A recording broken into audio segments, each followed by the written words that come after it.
conversar com a gente hoje via internet, nós recebemos o Dr. Mauro Gomes, médico pneumologista, professor da disciplina de pneumologia da Faculdade de Ciências Médicas da Santa Casa de São Paulo, também chefe de equipe de pneumologia do Hospital Samaritano em São Paulo.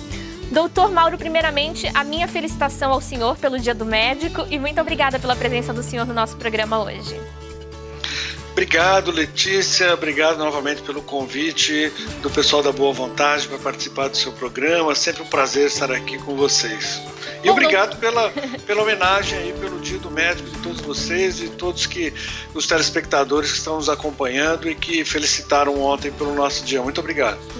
Bom, doutor, a gente sabe que o acompanhamento médico, né, a presença de um profissional da área da saúde é sempre algo constante na maioria da vida de todos nós.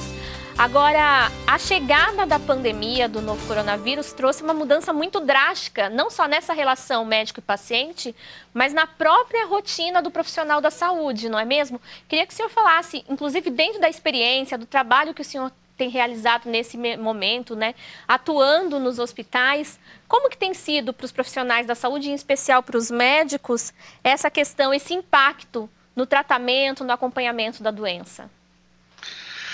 Olha, Letícia, isso foi e está sendo um grande desafio, porque assim como para a maioria das pessoas a pandemia mudou o dia a dia de todos, para nós mudou e mudou mais ainda, porque mudou no nosso trabalho a rotina como a gente teve que atuar. Ao mesmo tempo que nós tivemos que mudar a rotina de ir ao supermercado, de fazer o isolamento em relação aos familiares, de fazer as condutas de higiene do dia a dia que nem todos estavam habituados a usar álcool gel, máscaras, etc. No trabalho, isso foi muito mais desafiador, muito mais difícil até, porque nós estávamos lidando diretamente com o vírus, né? Na minha área, que é a área da pneumologia, juntamente com outros colegas médicos que também atuam direto com o coronavírus, como os médicos de pronto-socorro, os médicos de UTI, os infectologistas, nós tivemos que estar no meio do campo de batalha, sabendo que nós íamos enfrentar as pessoas com o vírus, que estariam exalando o vírus. No primeiro momento nós não sabíamos, assim como as pessoas leigas, como é que esse vírus poderia se comportar, quais os desafios que nós teríamos. Então, apesar do medo, como diz aquele ditado, tem medo, vai com medo mesmo, né? Utilizando os equipamentos de proteção, os paramentos adequados. Hoje, já passados aí 8, 9 meses, nós já sabemos lidar melhor com essa situação, já temos uma noção de como o vírus se desenvolve, de como os tratamentos podem ser realizados, como enfrentar esses desafios de maneira até mais tranquila, mas no início o mesmo medo que as pessoas tinham de adoecerem, cujo objetivo era ficar em casa para se proteger, nós tínhamos esse desafio do medo de enfrentar um vírus desconhecido e tendo que ir para o campo de batalha lá na frente. Realmente, no início, foi muito difícil. Que é uma profissão, inclusive, doutora, a medicina, que é claro, existe uma questão profissional associada, mas é uma relação também quase de missão, né, com o exercício da medicina. Então, o senhor falava, né, vai com medo mesmo, porque a impossibilidade de não ajudar alguém, para muitos médicos, é o que fala mais alto, né? Então, mesmo muitas vezes com o desconhecimento que a doença trouxe, né, e a impossibilidade de ter uma resposta imediata para situações extremamente graves, nada disso impactou na rotina. Ainda assim, os protocolos novos, enfim, tudo isso ainda assim manteve esse compromisso com os pacientes, com esse processo todo? Garanto que para a maioria dos médicos o medo foi muito menor do que o sentido da missão. E nós observamos, o que é muito interessante, muitos médicos de mais idade, que já estavam em grupos de risco, ficarem angustiados por não poderem atuar na linha de frente, porque na maioria dos hospitais houve realmente esse cuidado de proteger os médicos idosos, ou que já tinham doenças associadas, ou que já têm, para que não se expusesse diretamente ao risco, né? E a gente observou que muitos deles ficaram angustiados de não poder estar ali atuando, já que a missão principal nossa é dessa atuação e de procurar trazer não só a cura, né, para as pessoas, mas o conforto, poder trazer um pouco de tranquilidade nesse momento difícil. E aí, doutor, a gente pensa, né, no processo, nessa caminhada da formação médica, que é uma caminhada longa, né, árdua, na capacitação, né, o tempo de estudo ele é muito grande e tudo mais, porém existem muitos fatores que os livros não conseguem preparar, né, as pessoas. Em especial, a vivência de uma pandemia na magnitude que tem sido a questão da Covid-19, acredito que nenhum médico havia experimentado. A gente teve uma situação, né, na história da humanidade, que foi a peste negra, que devastou, né, a população mundial, mas com certeza nenhum de nós estávamos aqui, né, fisicamente. Como que foi isso, né? Como que é lidar com uma situação onde existem pouquíssimas respostas, onde o conteúdo dos livros, infelizmente, se torna ineficiente ou não suficiente, no caso, né? E ainda por cima, né, garantir ali as melhores respostas, o melhor acompanhamento para tanta gente ao mesmo tempo, né? Ficando doente e tudo mais. Isso realmente, essa formação humanista que você está dizendo, isso não se aprende diretamente na escola. Apesar de que os exemplos que os professores dão, o dia a dia das pessoas lidando com o sofrimento dos outros, vai fazendo com que cada um desenvolva isso dentro de si. Mas não é algo que se aprende mesmo na escola, como você disse. É uma coisa que a pessoa vem com ela e muitas vezes é o que direciona a pessoa a atuar na área médica. Eu não vou falar só dos médicos, né? Os enfermeiros que atuaram na linha de frente, que estão talvez até muito mais expostos do que os médicos, os fisioterapeutas, os técnicos de enfermagem, nutricionistas, todo mundo que esteve diante ali do problema, o pessoal da farmácia, todos os profissionais da saúde, de uma maneira ou outra, estiveram mais ou menos expostos ao coronavírus. Você citou bem, né? Porque é uma experiência que ninguém tinha passado antes, uma doença como uma peste, né? Podemos dizer, entre aspas, que é uma peste, que vem devastando milhões de vidas em todo o mundo. Nós experimentamos em 2008 a pandemia da influenza, mas a gente sabe que o vírus influenza, ele, apesar de ser letal também, a letalidade dele é 150 vezes menor que o do coronavírus. Sim. A chance da pessoa morrer pelo coronavírus é muito maior do que pelo vírus da gripe. E nada parecido nós enfrentamos, né? Teve aquelas pestes conhecidas da Idade Média, da época de Cristo, onde os próprios cristãos desempenhavam uma tarefa importante na sociedade, trazendo alívio e conforto para as pessoas que sofriam. Para você ter uma ideia, talvez vocês conheçam, muitos não saibam, na época do cristianismo primitivo, a população do Império Romano, 1/3 da população foi dizimada pela varíola.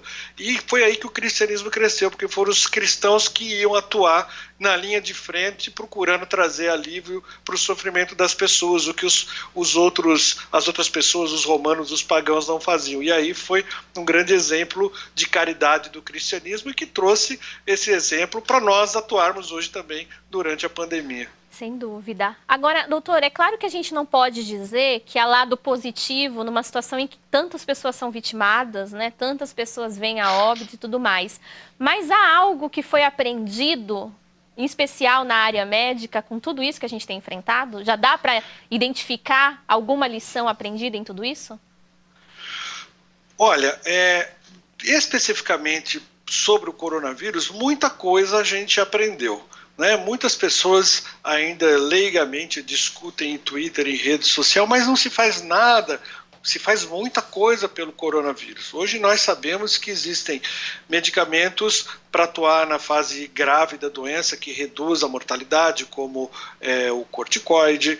Nós sabemos que existem técnicas de fisioterapia que podem ser aplicadas nos pacientes que melhoram a oxigenação e reduzem o risco da pessoa ser entubada, ou se ela está dentro da UTI, reduz o tempo que ela fica dentro da UTI. Nós sabemos que para esses doentes mais graves o uso de anticoagulantes reduz o risco de complicações. Então, quando uma pessoa é internada hoje pelo coronavírus, a chance dela morrer pelo coronavírus é menor do que era no início da pandemia, onde esse conhecimento não se tinha. O que é de risco, que eu observo algumas vezes, Letícia, é que alguns desses conhecimentos são extrapolados para o meio leigo e as pessoas começam a se automedicar, entendendo que o uso de determinada medicação ou utilizar o remédio correto na hora errada vai trazer benefício e vai estar se prevenindo. E elas reduzem a sua guarda, reduzem os seus cuidados. É importante manter ainda o uso das máscaras quando sair em público, porque o uso das máscaras reduz o risco de contaminação. Aí as pessoas perguntam, mas a máscara protege contra o coronavírus? Protege pouco, protege em torno de 50%, mas o fato de você usar máscara é para você evitar que as suas gotículas de saliva, a sua respiração não contamine os outros. A utilização da máscara não deixa de ser um ato de caridade que cada um faz para não contaminar o outro, porque nós não sabemos quem está doente. A pessoa pode estar doente e assintomática, ou ela estar já com o vírus e ainda não desenvolveu a doença. Então, por isso é importante todos utilizarem máscaras. Os vírus se transmitem pelas mãos, principalmente o contato das mãos, então lavar sempre as mãos com água e sabão ou detergente, se não tiver possibilidade, passa o álcool gel, se você tiver o álcool gel, passa o álcool gel, então a lavagem das mãos. E cuidados, por exemplo, Letícia, eu não entendo hoje como é que a gente podia ir no restaurante por quilo e não usar máscara para se servir. Hoje isso parece tão óbvio. Há hábitos que não vão voltar a serem como era antigamente, né, doutor? Porque realmente eram coisas que a gente deixava passar, mas que eram de grande risco não só por conta da Covid, mas qualquer outra doença, né? A gente não se dava conta de uma série de coisas que eram óbvias, né? De lavar a mercadoria quando você compra para você não se contaminar. A gente achava até engraçado muitas vezes que víamos os orientais na rua com máscara e não entendíamos por quê. E olha como eles já estavam mais avançados do que a gente. Eles já tinham esse cuidado de utilizar máscara. Hoje eu não imagino alguém que esteja gripado não utilizando uma máscara, o que antigamente era comum no ônibus, no escritório, as pessoas espirravam umas nas outras, tossiam umas nas outras, e hoje se alguém faz isso, todo mundo já olha meio atravessado. É verdade. Porque, são hábitos que vieram para ficar. O nosso mundo não vai ser o mesmo depois do coronavírus do que foi até em janeiro, por exemplo. Doutor, o senhor mencionava a melhoria dos procedimentos, né, os tratamentos mais eficazes como aprendizados desse processo. Isso impacta diretamente, por exemplo, na quantidade de pessoas que morrem em decorrência da doença, né? Se elas conseguem ser tratadas com melhor eficiência, mais chance de sobreviverem. Esse ponto, aliado ao fato do tempo que a gente está nessa situação de distanciamento social, a certa flexibilidade que tem havido por conta, né, de uma série de questões que a gente não vai discutir aqui agora, pode dar a sensação para algumas pessoas que o pior já foi ou que a doença não está tão grave assim. E não é um fato, né? A gente ainda precisa estar atento às questões que envolvem a pandemia, às orientações, quando possível, de distanciamento social, de isolamento e assim por diante, até porque a gente vê, por exemplo, na Europa, o que chamam de segunda onda, né? Vitimando novamente milhares de pessoas. A gente ainda não está nessa situação no Brasil, mas nada nos impede, se não fizermos algo a respeito, de vivenciar essa situação também. Então, assim, não passou a situação da doença, certo? A gente não pode relaxar nas orientações ainda. Esse relaxamento não pode ter por alguns anos até.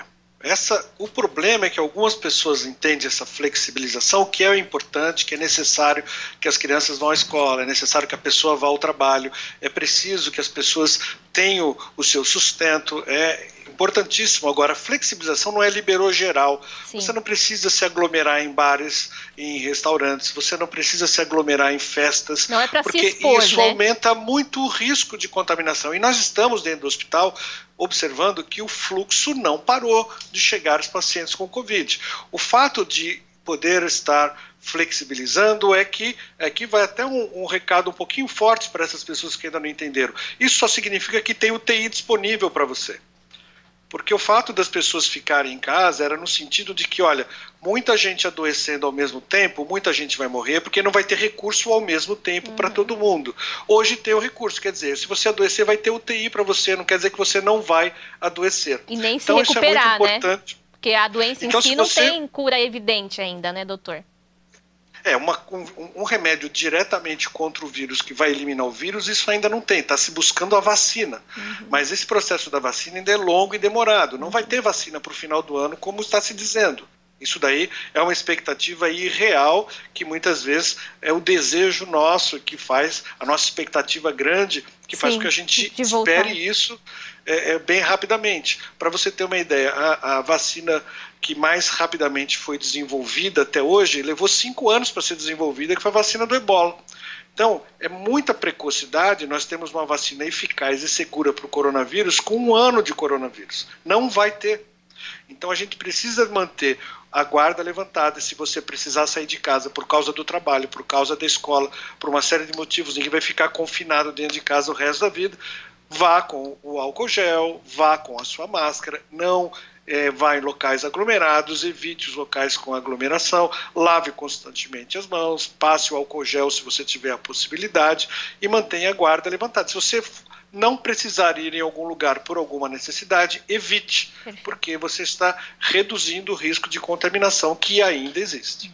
Você não se coloca em risco, não coloca quem você ama em risco, não coloca a sociedade em risco, né? Esse é o verdadeiro compromisso social que nós temos, né? Enquanto cidade, estado, país, mundo, né? A gente precisa se responsabilizar uns pelos outros.